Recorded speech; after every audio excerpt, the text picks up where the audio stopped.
So man, it's been a minute. We ain't did an episode in a couple weeks, couple months, however you want to look at it. But we back with some new faces. We trying to get y'all a little barbershop, you know what I'm saying, a little barbershop thing going. Shoot, we just gon' us and the, you know what I'm saying, the fellas, we just gon' say what's on our minds and a few topics we gonna go over, and we just gonna have a good time. And I'm gonna let them introduce themselves, you know what I'm saying. Whichever y'all guys want to go first. Yeah. I'm Dezz. Y'all might not know, but this is my cousin. I'm the co-founder of New Level Adventure clothing brand. Just up-and-coming clothing brand. We just really starting. We got a fall collection coming out soon at newleveladventure.com. But yeah, I'm Dezz from Tuscaloosa, Alabama. Also managing my brother, rap artist Ayo Trey. You can find him on all platforms, AEOTREY. Alright, I'm Dre. Some of y'all might know me, some of y'all might not know me. Larry, my dog, you feel me? But we just chopping it up on the podcast. He invited me, so I decided to show up. So man, they're my cuz, they're my homie from back in the day. It been, how many years it been? It's About 6. I'm telling you. So, I mean, I know these guys ain't scared to say nothing, ain't scared to express how they feel. So, I mean, we here. And so, I got a few questions. We gonna get some, some conversation starters. And however this shit fan out, that's just what it gonna be. But I'm gonna start. Well, first we gonna start with just getting to know who we got here. You know what I'm saying? Like, Dezz gave y'all a little history behind what he doing right now, and you know what I'm saying, what he got going.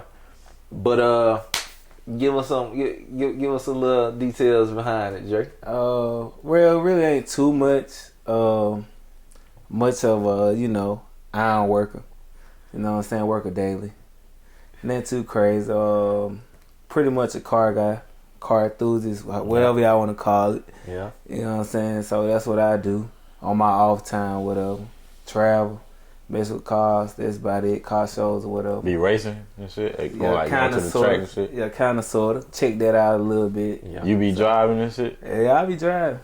You can't that long. Hey man, I used to be in a Camaro club like 2018 some shit. I had a Camaro. First I had my first car was a Camaro actually. Like it was like a 2010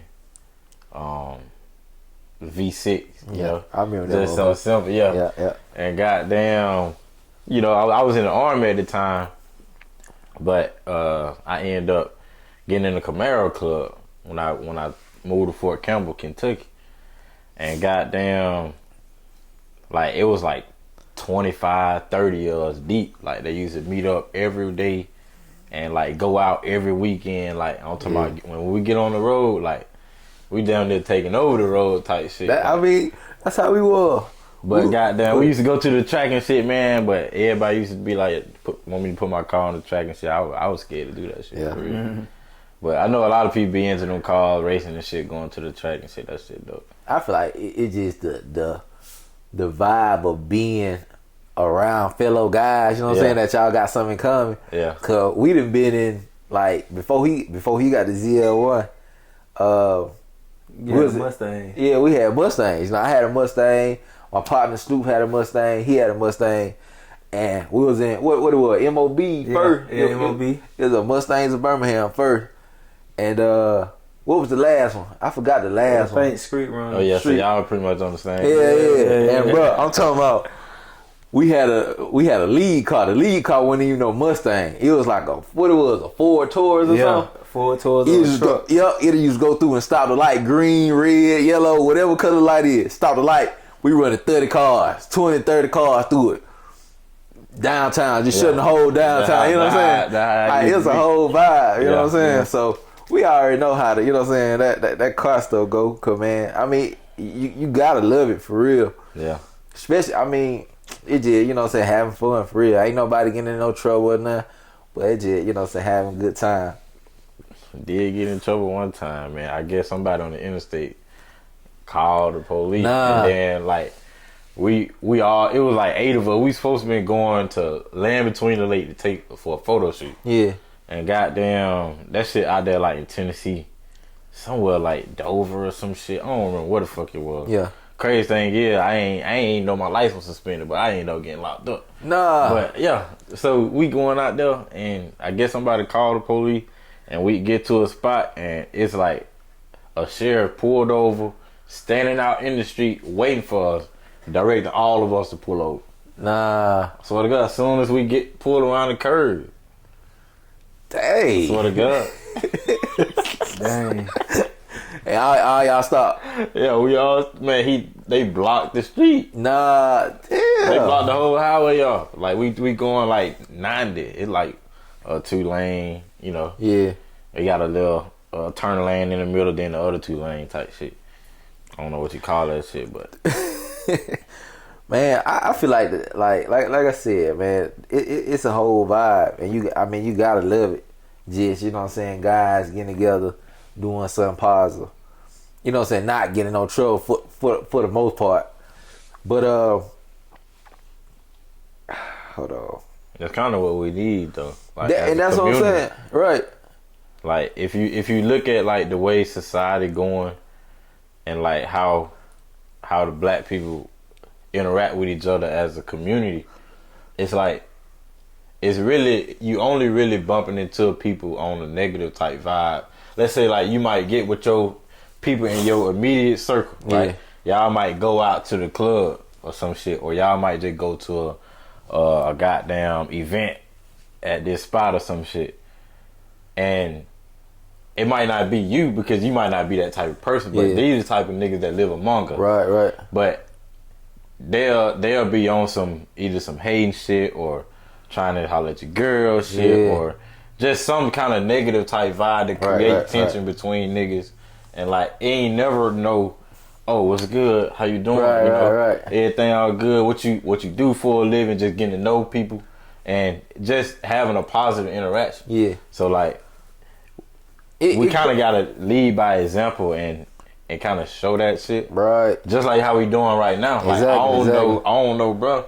And you my cousin, and then funny. look how long it been since Right. But look, it's funny that you come in and you say that, because we were just talking about this before crazy. you know what I'm saying? We were just talking about, like, we'll talk about going to different cities and stuff and experiencing the different vibes. Yeah. And he was like, more so, certain cities you ain't got to worry about this stuff. Where you want to go to certain cities, where you ain't got to worry about looking over your shoulder. Yeah, you want to be comfortable. Yeah. So it's just crazy how you come in right on that same stuff, and we were, you know. Look, the way I look at it is like, you'll live your life. You'll go to high school, right? And then you'll feel like, damn, I'm gonna do this when I get out of high school. And then now you probably working, and now you got an apartment. Now you paying your bill. Now you living your day-to-day life, right? Like, goddamn, you ain't really thinking like, how I'm trying to put that shit.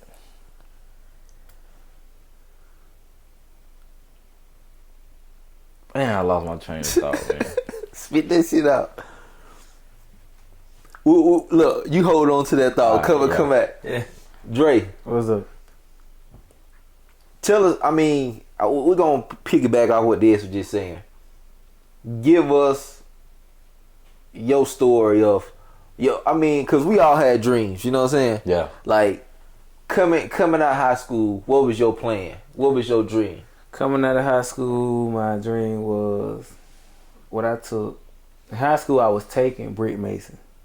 So, coming out of high school, I already had brick mason in my mind. Cause I took three years of it, but different areas in it, like beginning bricklaying, conventional bricklaying or whatever, like building mailboxes. Then I had center block bricklaying. Yeah. So, I already had experience on that. That was gonna be one of my skills in the real world. But stuff happens, you know what I'm saying? I came out, then had a little family issue or whatever, derailed me. But I got back on track later on down the line to figure out life, you know what I'm saying? Kind of like, I really ain't have a guidance, you know what I'm saying, to how to get where I'm at, but I figured it out along the way. So it ain't take much, but I got here I am today. Yeah. So what would you say? I'm gonna ask you this question, but then I'm gonna go here because I bet you Dez got his idea back. You ain't got. I really can't think back off of your childhood. But look, so what was your answer? You know, what I'm saying, you answer the same question then. Shit. Yeah. So out of high school, I really thought I was gonna be playing college football. Like that was what I was big on. Yeah. And then like I ended up getting in trouble in school. Really got kicked out of school. Had to go to alternative school and finish. And I went to the Army. I went straight to the Army. So like I really didn't outside of football, I ain't really think about or process what I wanted to do. Right. So it was like a last minute, like, all right, I need to get out of Marion, my hometown. You know, so I don't end up like everybody else around me. So I just I forced myself to sign up for the Army. And by the time I graduated high school, that August, I went to basic training, and the rest of history. I feel like that was the best decision I could have made in my life. And I would recommend anybody, if you don't know what you want to do, just go to the military, man. They'll set you up for the rest of your life, if you play your cards right. Facts. So, what I was about to ask Dre was, what was one of the biggest obstacles that you faced? I mean, I know you said that, you know what I'm saying, you started with your mind on brick mason. Like, what turned, you know what I'm saying, what turned the table for you to get to, I ain't gonna necessarily say where you are today, but what opened your mind to other stuff that it's more than brick masons or something like that? Like I said, I really ain't have no person there to guide me or give me advice on what to do when I get out of high school or whatever. So I catch myself free falling through jobs, learning experiences in different fields. It might be retail, it might be loading in the warehouse, or it might be coal mining, or it might be something like I do right now, iron pouring. So as I'm learning all these different skills or whatever from these jobs, it was more like okay, I'm getting better and better. I have to figure, you know what I'm saying, figure this out. Most of the jobs are looking for experienced people. They would tell you a college degree. You know what I'm saying? But most of the time it's like experience. You got all the experience, they gonna call you, or they gonna say, hey, we see you got this experience, we gonna call you. I feel like I feel like jobs list stuff to narrow the, you know what I'm saying? Narrow it down. They want to weed out. Because most of the jobs that I've been, you know what I'm saying, that, you know, I've been employed, it's all about, we need somebody that's a person. We can teach you how to do the job, but if you're not a genuine person, I don't, you know what I'm saying, I don't want to bring that negativity. I gotta deal with your negativity, and I gotta teach you how to do the job. Rather than, okay, I know you're a person, and I'm not saying person as a person, but I'm just saying like a person of a certain caliber. Like you're easy to get along with. You know what I'm saying? You're not, you know, confrontational or anything like that. Somebody like, I can meet a stranger and we can sit and have a conversation. You know what I'm saying? Just saying that you're able to give the information I'm throwing to you, you know? And I mean, I feel like that's how most jobs are. They want a person that can take in knowledge and, you know what I'm saying, assignments. And you can teach them how to do the skill. I mean, that's nothing for real. So look, I'm gonna throw y'all a curveball. You see, on that though, like what I learned is that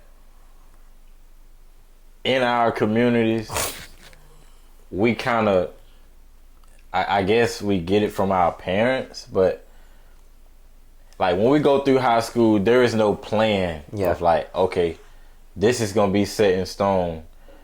Some people, they have the academic to be able to just get in school and go forward. But most people, they don't know what they want to do or what direction they want to go. So what they fall back on is, okay, what job I can. The barrier of entry is very low. Yeah. Right. So they're gonna get the low hanging fruit. They're gonna get the easiest. Yeah. Or I can go work at this plant and get this, or I can go work here, and there's never a real intent behind. Okay, where do you want to end up? Yeah. Right. So what ends up happening, like you say, like we start like we work here, and then we figure out we don't like that. Then we go some totally different. If you figure out we don't like that, then we go in something totally different. By the time you look up, you're 3 years in, and you have no real resume to even leverage to get more money than you would get at entry level. So it's like I always looked at it like, damn, like it's been how many years since I've been out of high school? Right. Okay, so if I'm 3 years in, there is no way I should still be at entry level. Exactly. I should be at. Regardless of what you're doing. You know what I'm saying? It don't matter. So if you a drug dealer, shit, 3 years in, you need to make some rank. You know what I'm saying? Exactly. So like, my thing is like, the advice that I want to give to people is to focus on what I call resume hacking. So what you want to do is, if you find yourself working at a job, let's say you're working at Dollar General, right? Shout out to Dollar General. You know that's customer service, right? You get some, maybe a little bit of management if you work your way up. Yeah. You get some organization, some little soft skills that you can develop. Yeah. You can add to your resume. And when you're trying to figure out, okay, dang, what do I want? I want to pivot. What do I go from here? Try to think about, okay, how can I take the skills or the job based on the position that I just worked at Dollar General? How can I leverage that to get more, to say, okay, I know how to do this stuff already. You don't have to treat me as if I'm entry level for this type of position. Yeah. So, like, think about that when you choosing jobs. You want to pick jobs that are in line with the skills that you have. That's what's gonna give you the leverage when you go sit down and they ask you, what should we pay you, or what would be your preferred salary? That number that you give them, they're gonna give it to you. Yeah. I'm a witness. You'll say a number and then they're gonna come back and like, yeah, okay. Yeah. And my thing is, just to pick, I'm sorry to cut you off, just to piggyback on what you were saying, I feel like the narrative has been adjusted, because at the end of the day, yes, you're looking for a job, but I'm gonna say 9 times out of 10, you're selling yourself to them. You know what I'm saying? So exactly. you have to put like, for instance, you go in the store and you pick up a bag of plums or a bag of oranges. That price is non-negotiable. Yep. So whatever you give them, you know what I'm saying? Whatever you give them at the negotiating table, hey, I can't take no lower than this. But you can only do that when you've shown that you're what they're looking for. Yep. You can't come in there half dressed, looking a certain type of way and expecting to get top dollar. That's not gonna happen. Yep. And you can't come in there with a resume not showing the experience that you can get top dollar. So it falls right back to it. Like, focus on building upon the soft skills that you already have. That's gonna give you that leg up to when you want to apply for these jobs. You see, oh my God, they paying $30 an hour. Right. Oh my God, like, you'll be able to apply and get them jobs. So you gotta make sure you're intentional behind the jobs that you choose, and you're not just picking stuff. Yeah. Because you can easily work there. Yeah. Like, you're gonna waste years of your life. Yeah, that was pretty much what I was touching up on, like, experience, going from like job to job. Mm-hmm. Say you might start off at Family Dollar as a cashier, you know what I'm saying, just to get the feel of it, to get the experience of it, see how it is, some slow pace. Yeah. And then you might work your way up to probably something like Walmart, you know what I'm saying, fast paced, a lot of people all day. Mm-hmm. And then while you doing that, you might say, man, I'm tired of cashier, I want to try something else in a different field. Yeah. You know what I'm saying? Then you try that, stay there about a couple years, learn the system or learn how to do that skill. Another job presents itself within that skill, then you can move up, make more money. Mm-hmm. So that's pretty much how I learned. I ain't know how to do warehouse working till I got to Home Depot. Yeah. So I ain't know that. I ain't know how to drive forklift or none of that. So within them years that I worked there, I learned how to drive forklift, EPJ, load, pallet bill, cart bill. You know what I'm saying? Add to the resume. Yep. So look, I got a question for both of y'all. I know you ain't got no kids, Dre. Well, that we know of. But look, we gonna bag it back a step. With you telling your kids, I know all of us went different routes. You know what I'm saying? You went to the Army. You know what I'm saying? I went to a trade. You know what I'm saying? You had ideas of going to a brick mason, but you know what I'm saying? You know what I'm saying? Shit altered that. Mm-hmm. What would you tell your kids about schooling? Like, go get you a 4-year degree, get you a trade, or just go start working at some plant or something. Like, All right, so my perspective is, first, my kids are my responsibility. facts. It's not up to them to figure it out in this world. I gotta lay down the foundation and provide the covering for them out here in this world to prosper, right? So with that being said, my kids won't be forced to work. They won't be forced to have their own bills in their own house, right, or apartment. They can live with me for however long they so please, right, because I'm responsible for them for their entire existence, because I brought them here. Yeah. So again, to answer your question, I would have my kids go to school and get a degree in fields that suits my family business. Mm-hmm. And that way, by the time they get out of school, they have the skills to continue my family business. So I'm asking one. I'm gonna come to you the same thing. It's gonna be a little harder for you, but but you got time. So we both know, you know, so we got kids. So we both know that even when we grew up, that our parents probably had this for all three of us. Our parents probably had a picture or a mindset what they wanted us to do. Yeah. And I completely respect what you just said, but you already know you're going to get, especially when you got more than one child, you already know that one is going to be, I don't want to do that. That's fine. I want to do this. So how would you address that?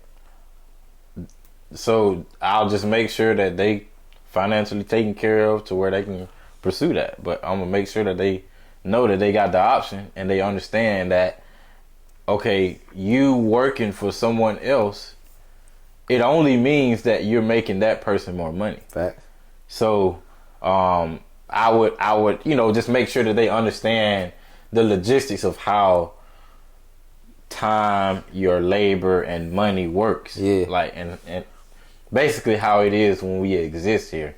Because as a kid, even coming out of high school or college in those ages, you're still not understanding the fundamentals of what all of this, like, your parents might have a house, right? Yeah. You still don't even understand buying a house yet. Yeah. You don't even understand how the workforce relates to the housing market, or I'm just naming random stuff. It's a lot of stuff that they leave out. So my thing is, I just make sure I provide my kids the resources to understand. They can choose to go to a different route if they want to, but they just need to know that, you know, if you have a family business that's making, let's say, $500,000 a year, I don't understand why you would take your skills and go make someone else money when you can build a family business. You have ownership in it. Yeah. What's up, Dre? All right, even though I don't have kids, but I would let them pursue their dreams. I would make sure they go to school though. That's number one. But even though if I did have a family business or whatever, I would probably make them I wouldn't say make them. I would let them know like there could be a plan B for them. Yeah. You could just go ahead, follow your dreams or whatever it may be, bachelor's degree or whatever. Mm-hmm. Where you can open your own business if you have the money to or whatever, or you need help opening your own business, you can open your own business, and you can fall back on the family business where you can always have income, control your own business. So that's about it. So I'm gonna say since we talking about kids, you know what I'm saying, for the moment. Would you not having first of all, do you see yourself having kids in the probably future? Yeah. You said in a year? I would say probably. Look, I had this conversation all the time. I would probably say. You said a year? Probably a year or two. But it ain't no, you know what I'm saying? Like. So when she watch this, she gonna be looking out. I wouldn't say it ain't like, no, I mean, I'm a single person, but my time frame would be like a year, 2 years type, because I'm almost 30. Yeah. So you're getting old, bro. I'm getting old, so I'm in that time frame. So, I bet you fuck around, maybe forgive a question. I asked you, did you want kids? You said, yeah, okay. I ain't asked for the time period, but he wanted to include that in there. But, how would you say, with you being at a certain point that you're able to, okay, I don't have kids, so, and I want kids, so I'm in. I wouldn't necessarily say you in charge, but you kind of, you kind of are in charge of, when you want to, So how would you say putting yourself in the best position for that? Like, how would you do that? I always told myself that everything that I have going right now, as far as like financial wise, I will make sure everything is paid off. Yeah. Or when that kid comes, if I'm paying on the house or whatever, you know what I'm saying? Yeah. It can just be the house and the kid. Yeah. So I can make sure that kid is in school, good school, Right, getting his right. education, make sure he got his book bags, his school supplies, whatever he needs to be. Just make sure he's You know straight. Yeah.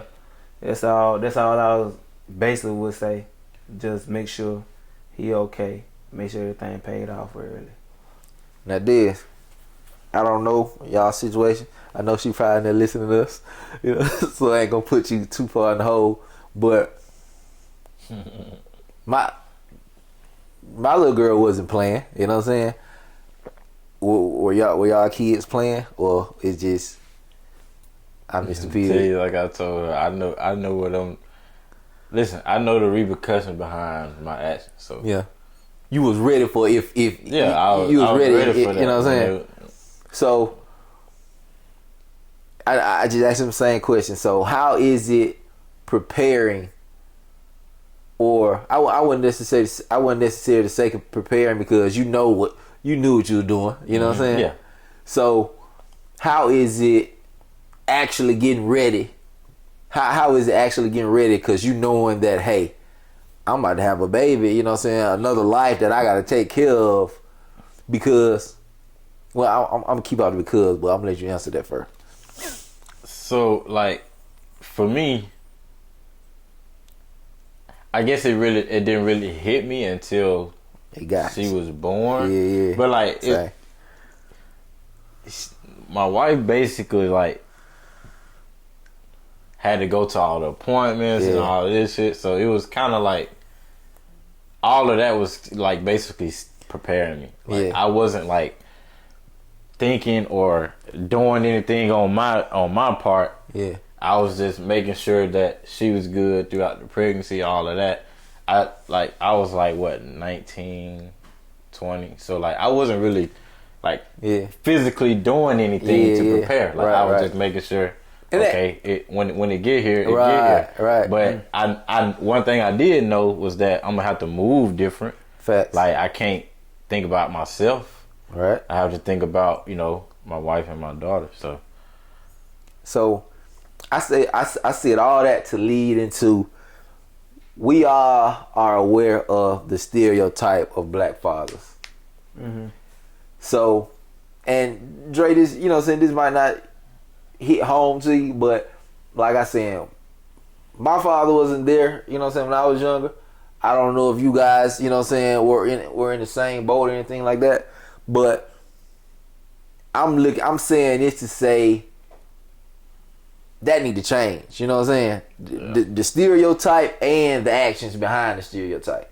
So I just want to know how y'all feel about what are the next steps for our generation when we coming up, for us to be in our kids' lives, you know, and just to be more of what I ain't gonna say what we didn't have, but what I didn't have. You know what I'm saying? Like I had stepfather, you know what I'm saying? I had stepdad and all that, but being my own, you know what I'm saying? Having my own would have probably hit me way different, you know?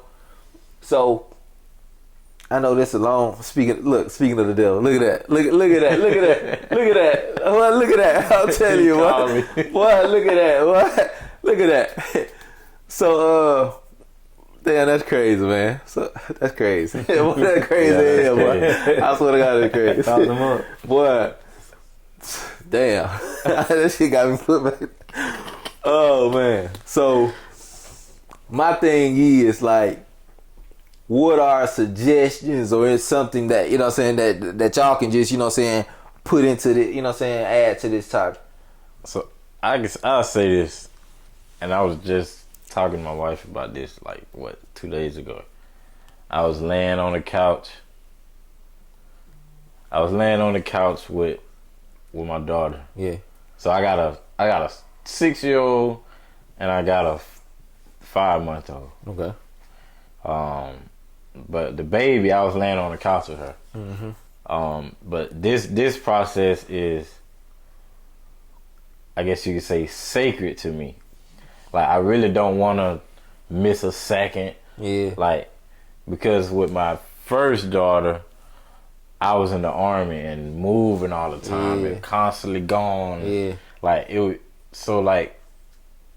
I wasn't really there, but we lived in the same house. Yeah. But it kind of didn't feel the same because I really wasn't at home like that.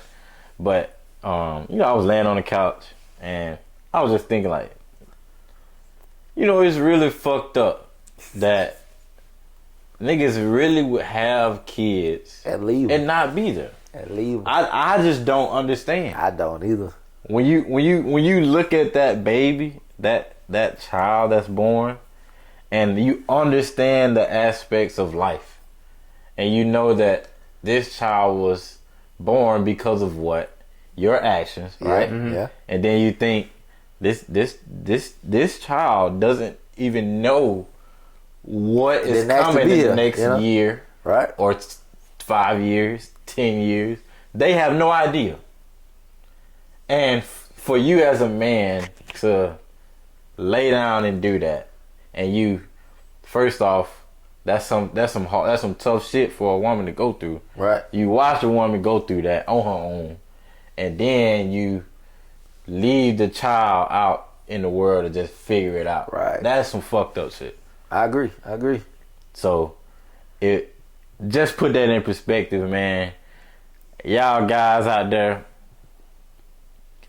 please don't lay down with these women raw if you ain't ready to be a father, man. Because I feel like that shit is poison in our community. What you think, Dre? If I was to have one, since I ain't got none.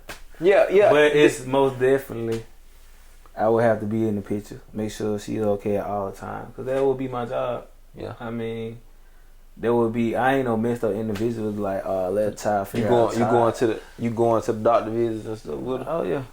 Most definitely. If I can. Yeah. You know what I'm saying? If I got time from the job. Yeah. I understand would. that. I understand that. But you know, like I say, like he say, it ain't the kid fault that, you know what I'm saying, he was here. Right. It was off the male actions and Exactly. female actions. You just got to take care of what you got going on and Facts, make sure they're in the best area or position they can be in growing up as a kid. I agree with that. We're gonna get off a serious topic for a minute, cause I got some shit.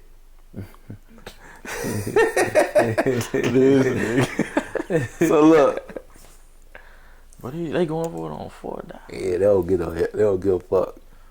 So check this out. Yo, this all hypothetical, all right? Your ex die. Chill out. Your ex die. Nah, I'm gonna say it another way. I'm gonna say it another way. Your wife ex die. Her ex dies. Okay. How long do you give her to mourn?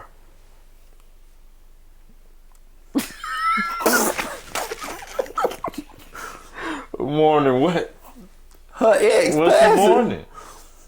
So you saying you ain't so you It ain't no mourning. So my thing is, let's just say they've been together. It ain't no mourning. The friendship. There's no mourning. Dre. No. There's no mourning. 9 times out of 10, the female would probably still be mad at the ex, so it probably wouldn't be no mourning. It wouldn't be no more. They probably just cancel it. Or what's such a past.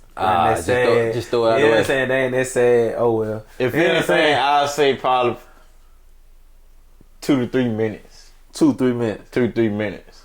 It'd probably be like, damn, that's somebody I knew. Yeah, like damn. I'll be reasonable. I'll say like 30 minutes for real. 30 minutes. Like to really process that shit, cause like, damn, that's really somebody. Right. But at the same time, it's like, ain't no different in your life. Right. Like, ain't no change, so it shouldn't even be I feel that. no drawn out, goddamn sob story. Yeah. I mean, like I said, I don't know. Like, you know what I'm saying? Like, people don't too much talk about their ex. I know, but you think of, all right, for instance, They probably fuck with them a little bit. Yeah, that's what I'm saying. I get that shit. You know what I'm saying? That's what I'm saying. Like, you know, like when you with somebody, you ain't just with them. Y'all friends as well. Now I'm pretty sure y'all was friends before, you know what I'm saying, it came to a relationship. Yeah. So like our relationships don't end on a bad note. It's a what he said. I don't don't end on a bad note. But and y'all can just, you know what I'm saying, mutual to, you know what I'm saying, separate. So I'm more so like when I seen this question, you know what I'm saying, bro had said she got until I get home because I definitely don't want to hear that. Right, oh yeah, you know what I'm saying? But we have to, like Dre said, you don't hear about this stuff because people don't bring that up. Yeah. But that doesn't, just because people don't bring it up, that don't say this doesn't happen. Yeah. I mean, when people lose a life, it's gonna shake. You know, it's gonna shake somebody. Yeah, I Especially if get you that have shit to too, though. you know what I'm saying? But at the same time, it's like you got to think. Don't go overboard. Yeah, like Yeah. especially not to me. Right. Yeah, you better Right what's there in in your the diary. bathroom. In the shower. Oh man. But I get it though. Like even if I ain't trying to hear it, I understand. Yeah. I mean, you got to be reasonable. Yeah. But I'm like, hey, you own this motherfucker boo-hoo. Yeah. Not to know. Hey, it's something you ain't telling me. You know what I'm saying? Like, don't think about doing that shit public. right. Yeah, you doing that shit like that, it's just like, You come on now. cry in the shower, man. Cry in the shower. I ain't saying it like that, but yeah, it's like that, like for real. It is like that though. It's about the respect. Motherfucker gonna be looking at that shit like, nigga feel like you demanding respect or the ego and shit. You know how them females be like. But at the same time, I don't know. Motherfuckers on goddamn social media comment sections and shit. Yeah. That shit baffles me. Oh yeah. So check this out. Pet peeves. Like what? Like it could be it from simple to something great. Like what irks y'all the most? I'm gonna start with you, Dre. Question wise, what irks me the most? Yeah, like what irks you? Like it ain't got to be a particular thing. Just like what can happen and just set you off. Like Asking me where I work at. Dang, I asked you that about 3 times. I've been here. But no, bro, I'm just saying, it's just like if I give you a brief description of what I do, that should just be it. Yeah. Like it shouldn't have to be like what specific job, Detail. where, you know what I'm saying? Yeah. Like that just really irks me. Cause at the point, it don't matter. You supposed to be talking to me for me, Oh, you talking about female? Okay. Yeah. Now that makes sense. Yeah. Motherfucker, I got a job. That's all. You know? That's all she be worried about. I got a W-2 coming in. Like that what really irks me. Right. Like, I feel. Oh that. yeah, nah, the woman shouldn't be. I mean, if we ain't married, Yeah. like in that deep, like it ain't no way. What are we even talking about? I feel that. Like I got a you job. worry about what I'm Right. That's all that irks me, bro. Everything gotta be straight. But that one question. What irks you, did? It gotta be in dating or just period. Just period. Just something that just when it happens, don't matter who it's from. When you motherfucking changing lanes with no signal light. That me all that. Oh shit. I swear to God. I can't tell if I feel or if you slowing down like on a lane that's like 50 miles an hour or something, and you finna turn but you don't use your signal light. Like you use that last minute. Yeah, and it's like, bro, I ain't thinking you slowing down that much, you know. Yeah, okay. But like that's something random that I could just think of. It's just like, damn, bro. Like, come on, bro. I'm that person. I don't too much use signal light. That's terrible. I kind of don't. I don't too much use signal light. But I ain't the type. Like I ain't the type to be like, shoot. Oh, I want to turn right here. You know, I like just. I'm gonna slow that. I'm gonna slow that motherfucker down. You know, ahead of time. You want your brake light to do work. Yeah. But you ain't gonna put your turn signal on. But if I'm in some thick traffic, you know, some heavy traffic, you gotta use it because it's some dumb people out here. Like for real, when it comes to driving, it's some dumb people. I'm gonna give y'all a quick story. I'm headed to Huntsville one day, and just a 4-lane road. You know what I'm saying? 4-lane. You know what I'm saying? Going one way, and 10 times out of 10, I'm over to the wall early in the morning because you got people coming on and you got people getting off. Yeah, I ain't trying to be in there. I'm just trying to boom. Then so when I get, you know, so coming through downtown, so when I get out of that mess, then I ease my way back on over to the right. Yeah. I'm going down the way and traffic kind of thick. So I'm staying in the left lane a little bit longer than usual, you know. So I'm staying in the left lane a little bit more usual. So that thing I know, I see the lights blinking and shit, you know what I'm saying? Light blinking. And so I look in my mirror and the car behind me blinking their lights. And I'm like, bro, where you want me to go? There's a car right here. There's a car in front of me. You know what I'm saying? It's thick traffic. I'm like, bro, where you want me to go? You want me to get on the shoulder so you can go? And so then, you know what I'm saying? So then I was like, okay. So my road rage is not a rage. Mine is being completely dumbfounded. You get behind me, hell nah. You get behind me and want to do all that. Oh, I'm about to be a straight idiot. We on 75 miles an hour. I slow that motherfucker down to 40. And he's still back there, laying on the horn, blinking the lights. I'm like, bro, if you really was in a rush, you could have went back. You could have went around me and went on about your business. I slowed down to 40, 35, 40. Bro, get over, get in front of me, slam on the brakes. I'm like, bro, you can't be in no rush if you doing all that to me. You can't be in no rush if you doing all that to me, bro. Nigga tripping. I'm like, bro, I would sit here and go 30 miles an hour in front of you, bro. Like, it ain't that serious. One of my partners at work, we in Huntsville, bro. And a dude cut him off. He from Mississippi. He originally from like New Jersey. Then he moved to Mississippi, you know what I'm saying? So in him is that New Jersey type shit, you know? Mm-hmm. And first of all, you in Mississippi. I don't know how Mississippi people are, but I know they ain't like Alabama people, you know what I'm saying? Bro, somebody cut him off. He gets out the truck and look at them like, I said, bro, you don't get your ass back in your truck. Like He got out and looking at him like this. I said, bro, we don't do that here. You stick your middle finger up and you keep going. You know what I'm saying? Like, bro, you almost on a t-shirt just did. You know what I'm saying? Like, don't do that, you know? But he like, man, I just got so mad. I said, bro, chill out. It ain't that serious. I'm like, chill. I just got so mad. I just can't stand that non-driving. I'm like, bro, I'm pretty sure you done cut somebody off when they were mad before. Man, so I'm like, bro, you just gotta have that same mindset. But man, he was on 10. He fumbled.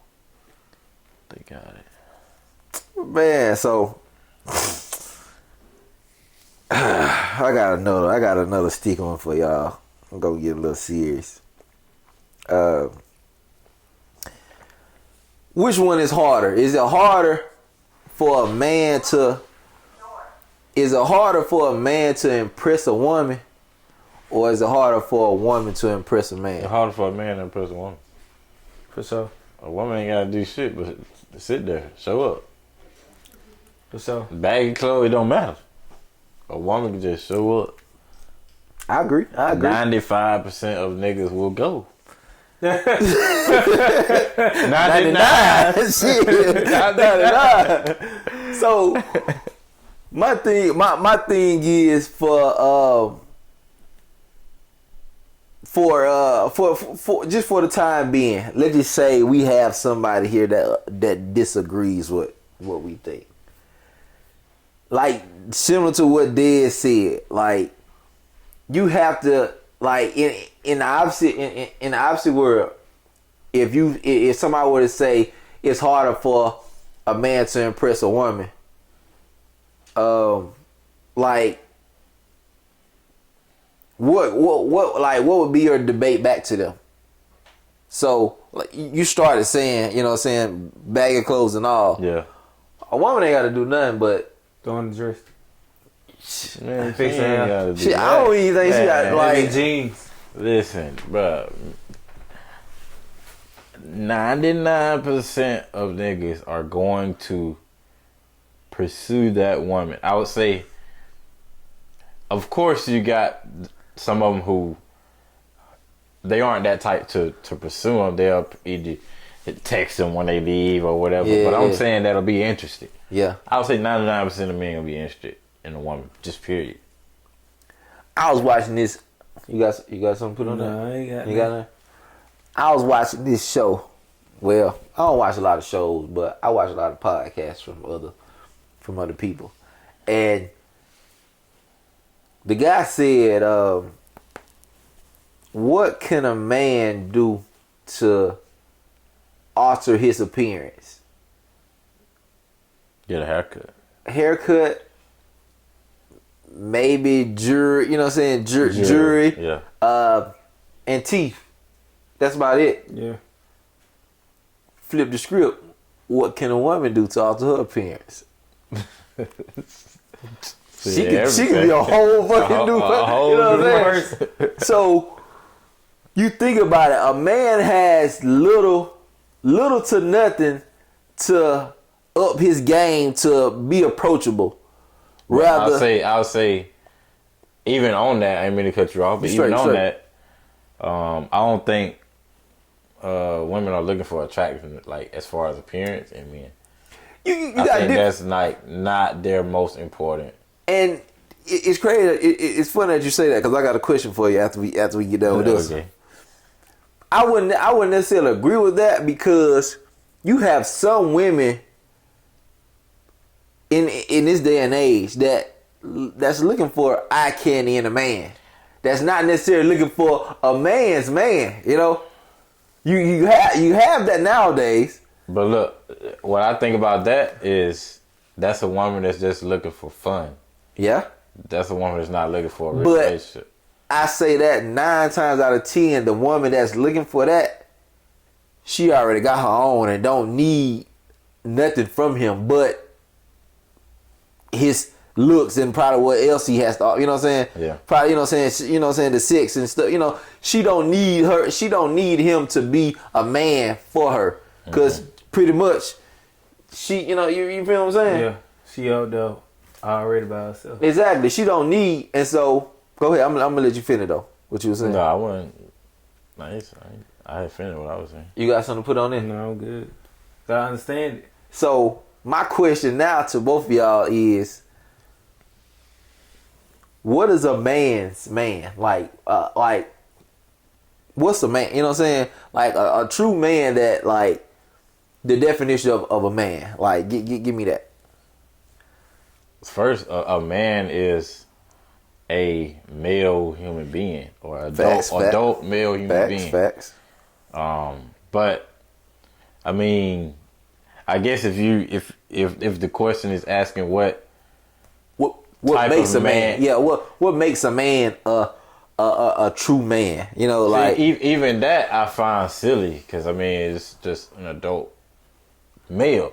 But what I'm saying is I get if the question is asking what type of man would I find ideal to be my partner or that I would look up to, right? Facts. Or what are the characteristics of that type of man? Facts. That's what we're getting into. All right, yeah. So I would say first,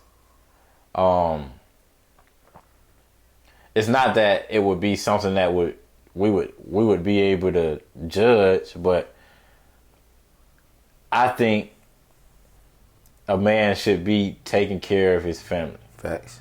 Like that's for sure. If you got kids out here, or if you got a lady at home, that is your responsibility, and you are taking care of that. Yeah. You look a man in his eyes, and you stand on your word. Like I feel like dishonesty or I don't know what other word you could use to describe it, but I think that is like I would say like more what they would call sassy. Yeah. Like to lie and shit like that. Yeah. Like amongst, it's like I feel like when on the topic of lying, like the only reason you would lie is because you were afraid of some shit. Right.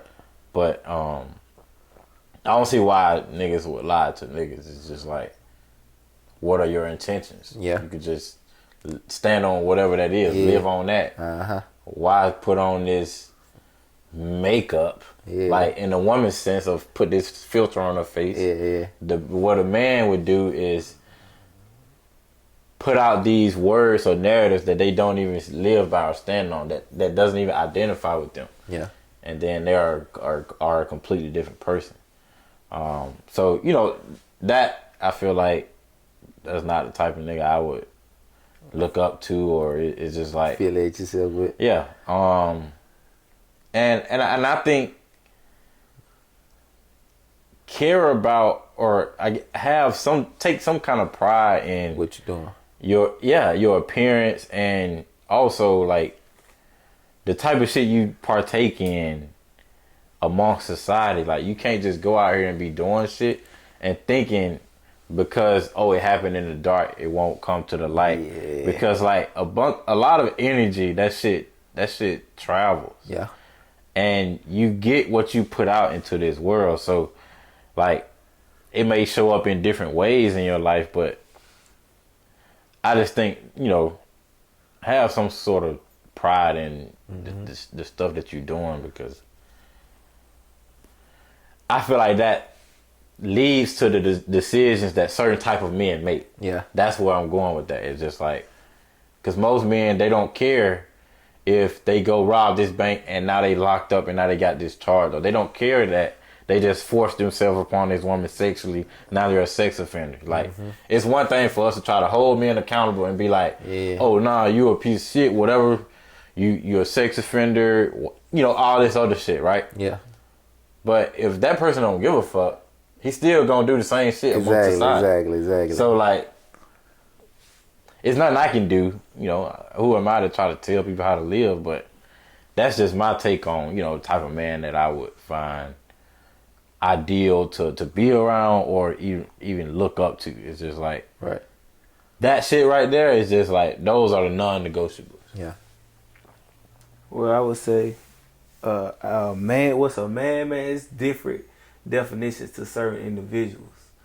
Like a man idea of a man could be like a man handling his business, taking care of all his business, paying his bills. You know what I'm saying? Doing all the financial things he needs to do if he doesn't have kids. Yeah. Or if he do have kids, take care of his kids and handle all his personal business. A female definition of a man is a man that can be like, take care of me the whole thing, pay all the bills, and feed the kids, and get my nails done, the hair done. So you know, that what Facebook paint the image of a real man, a man that takes care of them. Yep. So okay, if that's a real man, then what would be a real woman? You know what I'm saying? Can't nobody tell you that, but they can tell you what a real man's supposed to be. That's a question that I ain't write down. You know what I'm saying? But what you can add it, you know what I'm saying? So everybody had their own definition of it. So are you done answering the question of a man's man? Done. What's your definition of a man? My man, like me, like it kind of combined both of y'all shits together. Cause I feel like a man should be a provider. Both of y'all said that. A man should be willing, in my eyes, a man should be willing to understand that being a leader is not saying that I have to call the shot on everything. Exactly. You have to be able to delegate. Yeah. If you good in this department, I'm still the leader, but hey, you step up right here and handle this. That's the man's man to understand that, hey, this is not my strength, so I will be dumbfounded to attempt this. Let me put this, like for instance, if we sitting here and we trying to preach to somebody about, I can say brick mason, or I can say going to the army. I don't know shit about neither one of those. So why would I be like, oh yeah, this is what you need to do? Yeah. Like no, Dezz, you explain to him about the army, bro. You explain to him about the brick mason. Mm-hmm. Yeah. I feel like in saying that, that's saying that I lead it to put the right man in the right job. Yeah. And I feel like that's how you gotta do your household. That's how you gotta do your friendships. Mm-hmm. If you apply that into everything, every aspect of life, you're doing a damn good job of being a man, of doing what a man's supposed to do. For sure. But and then come with a stronger household. Not to cut you off. A stronger household. Well, you have to listen to both parties. You can't just listen to one. You gotta see what she trying to say. You gotta hear what he trying to say, and then y'all come to a conclusion to work the problem out. Not just tune somebody out, just cut them off. For sure. You know what I'm saying? So, with that being said, I mean, what a woman should do. What's a woman's woman? Like, what's a man to a woman? Well, what's a woman's woman? You right? Yeah, what's a woman's woman? Yeah, like I guess what's a man's woman? Yeah. We women. What's a man? Yeah, what's a man? What's a man version of a good woman? The perfect woman to a man. Yeah. I think I can answer this one. Yeah, go ahead. Pretty decent. All right, check this out. A perfect woman to a man would be a female that's running her own personal life. Like a female can have her own business, successful business. Not just like you depend on her for money. Like you don't have to be a Jody. Yeah. You know what I'm saying? A lot of people be a Jody. Yeah. Like my wife gonna take care of it while I chill. Yeah. No. You need to be working. She need to be working. You know what I'm saying? Matter of fact, she might could be bringing home more money to you by her owning her own business. You never know. But at the same time, a perfect woman would be a woman that's on her shit. College degree, own business. You know what I'm saying? I ain't saying she got to pay her own bills, man. But in some areas, men lack. She would know that. If she been to school, she probably got a master's. So she would know majority of the stuff that you don't know probably if you didn't go to college. So what you saying is it needs to be a team effort. Exactly. But with a team effort, for instance, like you have some, and we're going to use basketball for example. Let's just say, I don't like this guy, but I'm going to say his name. You know what I'm saying? Let's just say you got a LeBron. Let's just say you got LeBron. Man, like he talking about the devil. Go ahead. You know, that's my guy. LeBron. Let's just say you got LeBron. Everybody know he's pretty damn good. But do you look for, in a team aspect, do you look for him to save the day every damn time? Mm-mm. No, that's what I'm saying. That's unrealistic. That's on, but it's unrealistically for it to, you know what I'm saying, for it to map out that way. But you got motherfuckers out here that's how they think, you know, like regardless. For instance, I know y'all remember the show Everybody Hate Chris. Mm-hmm. How many jobs the mama done quit? Cause my man got 2 jobs. That's that scenario. Yeah. No matter what I do, he gonna make sure this happen. Mm-hmm. I don't know how he gonna make it happen, but and so that right there shows you that some women think that way, regardless of what she do or what, you know what I'm saying, what position she put herself in, she feel like he can save her from anything. Mm-hmm. So I wouldn't necessarily ask how we break that mold, but how do you approach those women by breaking? Like, I don't know what my question supposed to be right now. The way I look at it, like, I think as social human beings, we have overcomplicated stuff that is so simple. Facts. Like, the conversation behind a woman taking care of man or man taking care of woman, whatever. Like, if you take 2 individuals, right? They both single. Yeah. They're both gonna have expenses of their own. They're gonna have to take care of, and they both will need an income to cover it. Yeah. So, what would it matter if one person isn't? Because you would have your own to cover anyway. Right.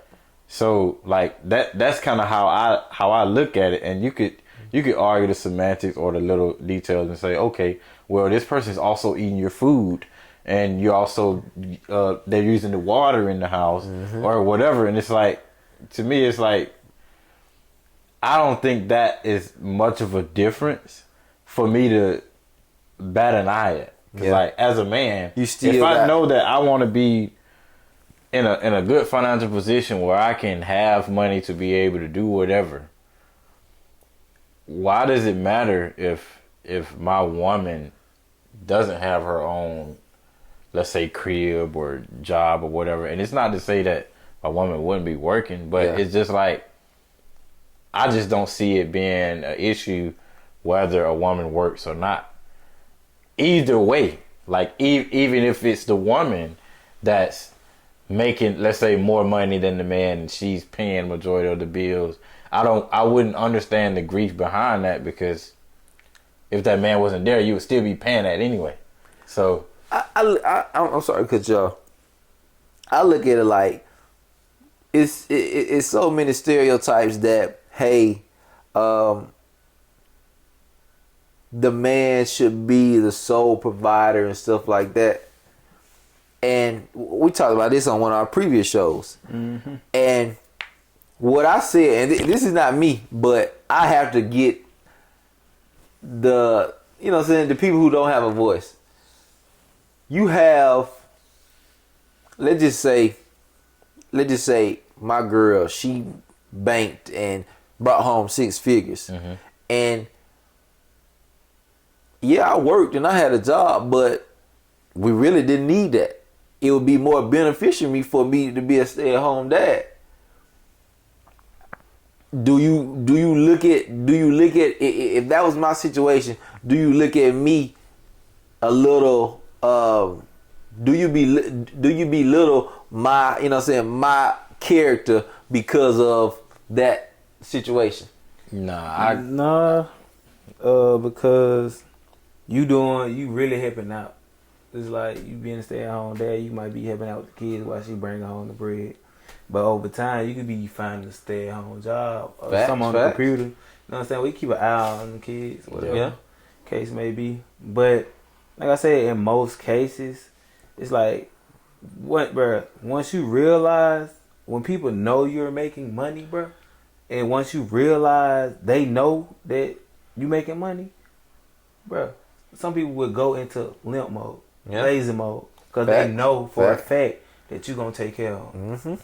So that's why I say a female has to have a job. It could be selling lashes. Hell, it could be working in the beauty supply store. Some laid back in AC. But once they know that you're going to take care of them the whole time, they're going to go in limp mode. So it's gonna be like, oh well, my man got it. Especially you get a joint account. They probably gonna hit you for a couple racks. You know, it's a whole discussion of what you did, why right. you took all the money out. You know what I'm saying? So, you know. So I completely agree. Well, I ain't gonna say I agree with it, but I understand it. Yeah. Because all scenarios aren't like that. You have situations where that works. I mean, that works, and I would like to be in a position where that works. Yeah, I don't necessarily want my girl to work. You know, I don't necessarily want her to work, but if what I'm trying to say, if her working and, you know what I'm saying, me working is able for us to build something nice, I'm gonna say, hey, yeah, you know what I'm saying, we need to get this together. But in a perfect world, if I was able, if I made enough for her not to work, and we still can be comfortable, I would. My whole perspective is like, first, it's easy to have the conversation when we're talking about just two single individuals. Yeah, but you gotta put in there. Then once you get in a relationship, and once you start living together, and once there's kids involved, right? There is no way I got a woman with 3 kids, and she's going to work a job and doing majority of the taking care of the kids in the house. Yeah, because I'm gonna be working. Like I ain't gonna look down upon any person, because like that works. Like whatever works for whoever, it works. But once you see the process of a woman being pregnant and what they have to go through and what it looks like to take care of that every day, there's just no way. Like, what our alternative to it as a society is, just put them in daycare, which is more expensive, and that shit high as fuck. It's better that they just stay at home. Alright, and 2, now you have someone else raising your child. Yeah, and those are more things, or even, let's say, bacteria from a very simple sense that is shit the child is exposed to, and another is other influences, right? And then you got to talk about risk. Yeah. And as a leader, that's something that you're gonna have to assess, especially when you got other people that you're responsible for. Let's say I'm driving in a car, I got kids with me. I can't go fucking 90 and a fucking 50. Yeah. Like, as if I'm the only one in the car. Right. So same thing, like when it comes to like when you got a woman and kids you gotta take care of, it's certain risks that comes with it. So like, what works for me in my household, the last time my wife worked was 2019 or something like that. Yeah. So and I would say it's been pretty easy. I see a lot of people, struggle with it, but I don't know what it is that they just can't, get together. It's a sacrifice. But they can't at the same time, like I just can't see a woman that I care about and my children. Yeah. Her putting my kids off on someone else just so she can go work at a job, which is going to be more stress and stuff on her body. Yeah. And then for her to come home and I'm still at work, gone. Now I'm driving a truck. Right? Maybe I'm gone for 2-3 weeks this time. Yeah. Like, I want her to be working and coming home doing that. Yeah. No, I only see that as, I feel like that's unrealistic, like the LeBron shit. You asking for her to do too much. Yeah. Like, but that's just my opinion. But I see it work for some people, because like I was like in the Army, I was working, right, and there's a bunch of women who they have husband and kids, and it works for them. But it doesn't really work if your kids grow up a certain way, have a certain relationship with you. Did it really work? Maybe you were successful, you have a house and all this shit, but maybe your relationship with your kids fucked up. Is that really successful? I'm gonna pause you right there. Let me ask you a question. Go ahead. So, you saying you gonna pay all this, right? Like an old head told me, what if you on a strike? Coleman went on a strike. Who gonna pay the bills? And you providing all the stuff. True. Now, what if your job shut down? Now you got to find another job. Who gonna provide all the bills? My See what I'm saying? Look, see, I get that, but my rebuttal to that would be, even if I didn't have that wife and kid, I still would have them same responsibility to take care of. But yeah, true that. But it is your job to take care of your kids. But you gotta think about it. You paying all the money out in the house to fund, make sure the wife and kids straight because there's no other income. So when you do have a crash, where you gonna get the money from? So first, everybody should have an emergency fund. Right. Second, that even aside from that, like, if I'm living on my own and I have a crib, or whether it's rent or a mortgage, I have a car, I have phone bills, all of that stuff still need to be paid. If I go on strike, I lose a job, whatever happens. Yeah. Like, I literally haven't worked I was just working for an insurance company. I ain't worked since August 1st. It's September 9th. Now I'm just getting my truck on the road and shit. Yeah. Like, this shit happens. Yeah. You know what I'm But saying? when you in a certain position, like, first, anybody with other people you taking care of, all of your eggs shouldn't be in one basket and you losing it all. That's even if you don't have kids, you shouldn't be doing that. But to kind of piggyback or caveat, like, it's still the same scenario to me. Like, maybe it's you got more people with you, so I guess it's more important now, but it will still be important if you by yourself. Yeah. You got to find something else to do to take care of them bills. So, like, I don't see me taking care of my family changing that. It still to be the same situation. Yeah, but it depends on, like, a time frame of a job, when the job gonna contact you to get another position. Because nowadays, it ain't all just right off the bat. A job might call you 1 week, and like my job called me December 1st. My physical went to December 21st. My official first day went to January 18th. Mm-hmm. See what I'm saying? From December 1st all the way to January 18th. That's a big old gap. Yeah. I gotta make sure everything was still straight in motion. Well, I can't be fumbled. You feel me? Yeah. So that's what I'm saying. So if you paying all the bills and you can't save enough, that's why I say it's good for somebody to have a part-time, your partner to have a part-time, a stay-at-home job where you can always have a little emergency fund or whatever the case may be. Yeah. So I guess I'm sort of speaking to only people in my position to be able to do so. Uh-huh. But, like, my advice to people would be, or I would say men in this situation. Whoa. We watching the game. That's what I just saw. But I was saying that, like, my advice would be for every person, man or woman, put money to the side. Leverage your skills like we talked about earlier so you can make more money. Don't stay entry level your entire life so that you can make enough money to where you can put money aside. Yeah. So in the case of an emergency, you can cover your ass. Yeah. That basically addresses it. Like, yeah, you got those who can't, but the only reason they can't is because they wouldn't be following the advice that I'm giving. And then, I mean, you got people, crazy thing, man. Me and Dre was just talking about this earlier. You got people making all this money and dish it right back out. You can't, that don't add, you know what I'm saying? That don't add up. You can't make all this money and then spend all this money. Mm-hmm. You gotta put it towards something. Put it somewhere exactly. else. You gotta don't get me wrong when I say this. You gotta expand it, but you can't be reckless with it. Yeah. Cause I know motherfuckers that they make money and they put a little bit here, a little bit there, a little bit there, a little bit there. No.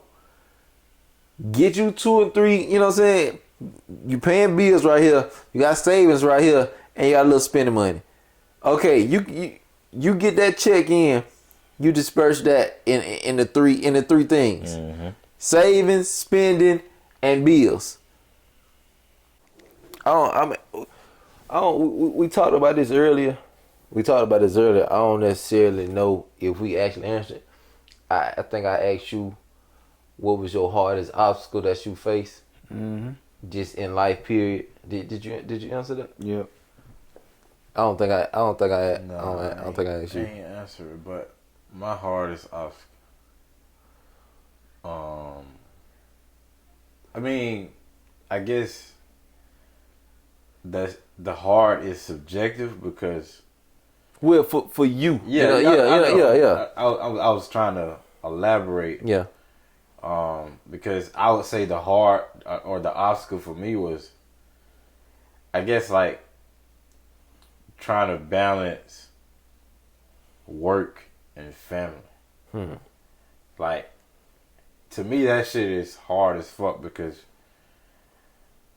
we kind of touched on it earlier, but are you really successful if you got 50 million in the bank, but your relationship with everybody in your family is trash and you ain't got nobody in your corner? Right.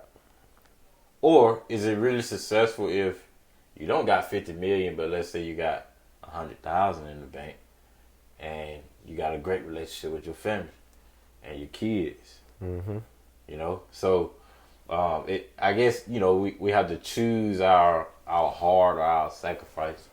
But yeah, for me, it's balancing work and family. Because like, I be wanting to just grind.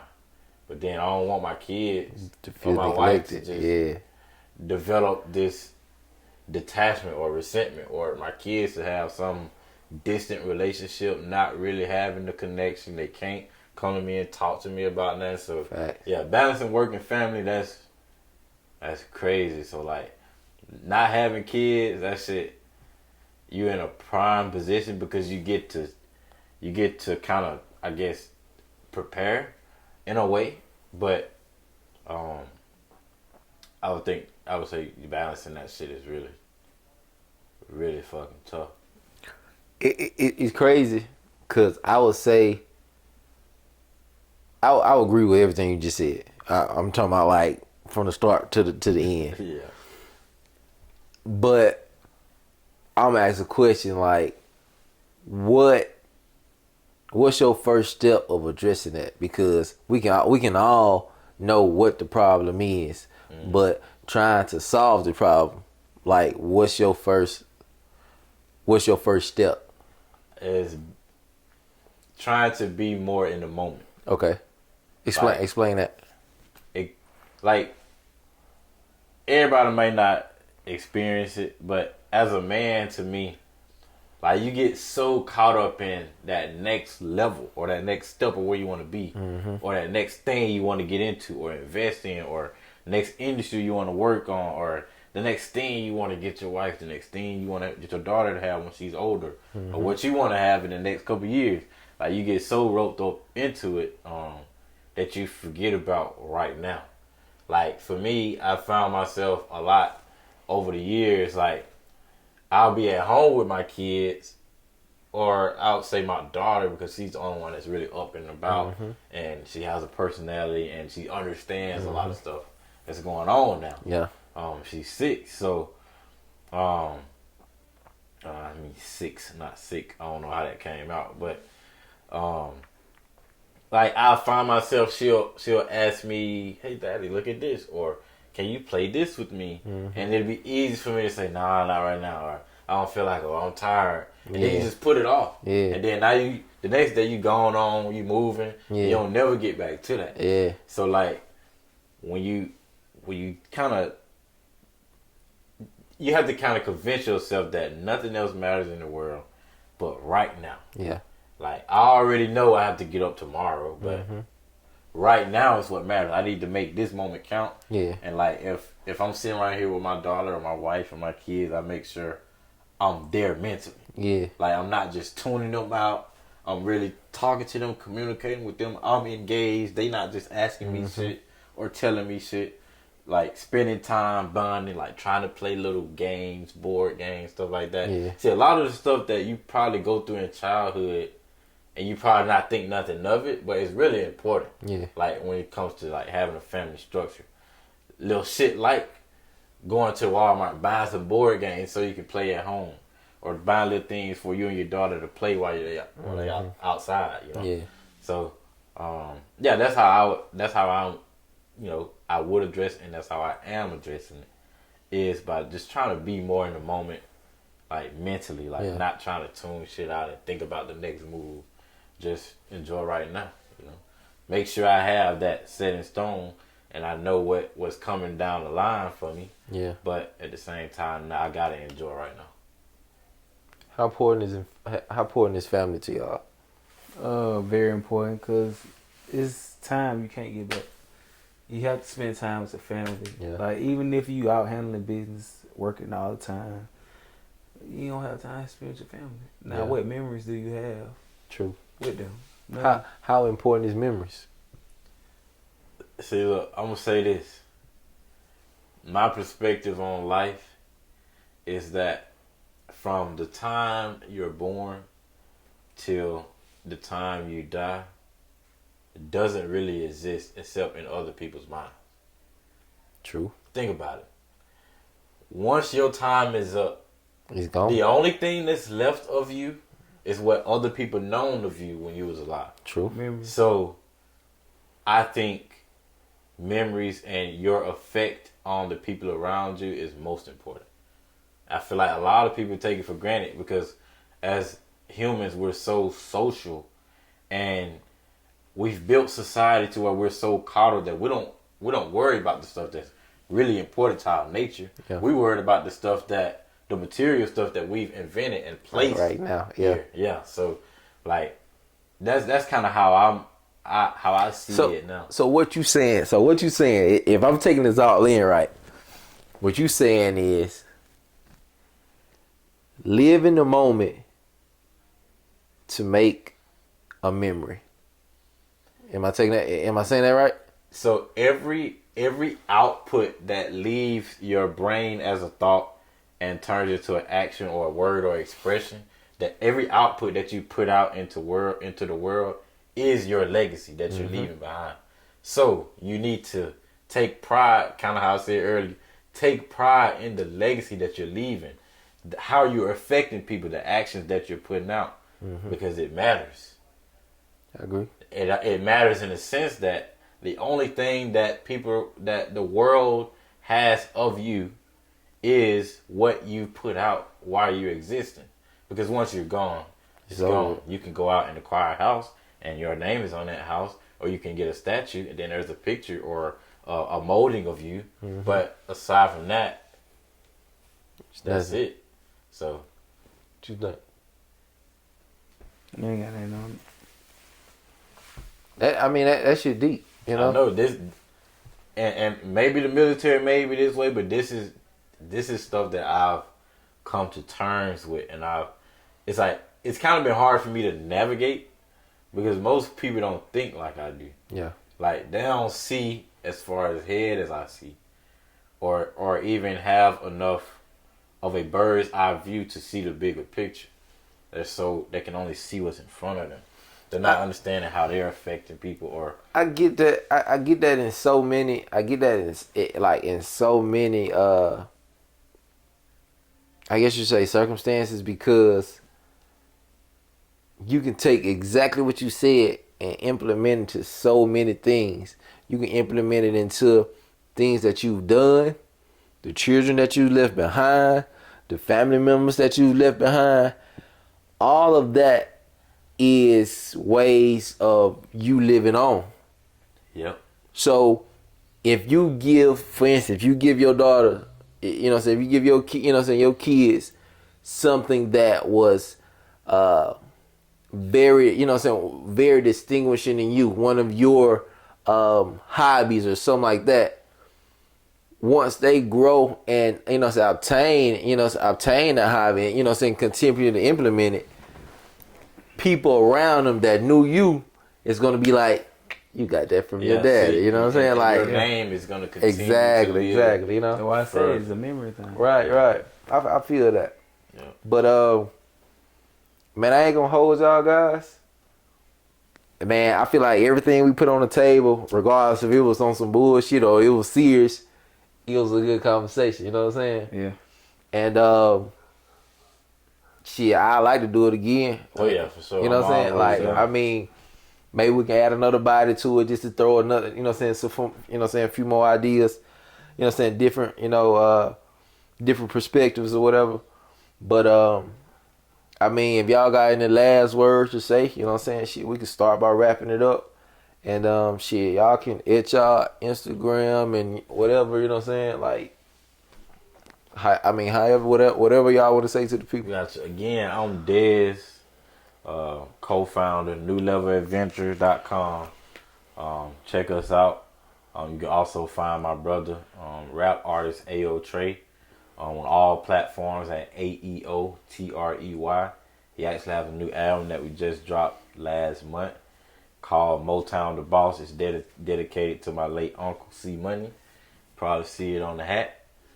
But yeah, you can follow me on Instagram at Dezz O'Shea, DEZZ.OSHAI.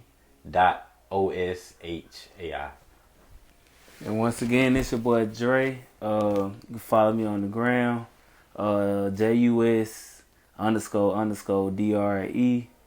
And once again, it's been a pleasure hanging out with my boy Larry. Yes, sir. Yes, sir. Man, we got more shit coming for y'all. Stick tight with us, man. Shit, we gonna have your boy A.O. Trey on here soon. We got some, you know what I'm saying, familiar faces that y'all gonna know. And shit, some faces that y'all might not know. But just stick with us, man, and we gonna bring some more for y'all. Shout out Konnect'D Perspectives, man.